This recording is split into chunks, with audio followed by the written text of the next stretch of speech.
I'm Eman, And I'm Fmale, and we're in grade 12. and we're students at Agincourt Collegiate Institute. And This is our passion project.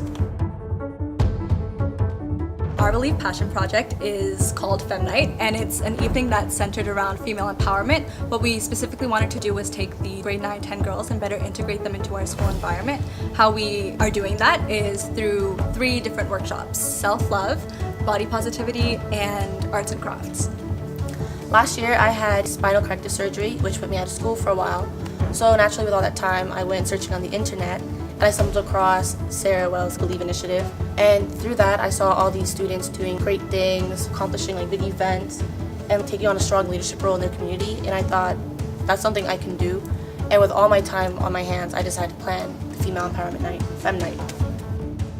In each station, we plan on having the girls do individual tasks that help them better their self-esteem and boost their confidence. And then each one gives them a chance to bond with other girls and get to know each other better. Really cool part of our night is the fact that we have mentors. We have grade 11, 12 senior students here who will be guiding the juniors from like station to station, and we wanted to have like kind of like a sister program so these girls knew that they weren't alone. And outside of Femme Night, they'd be able to see these senior girls in the hallway and like have something to aspire to be. For me, this passion project is going to really help me moving forward by looking amazing on my supplementary applications for university.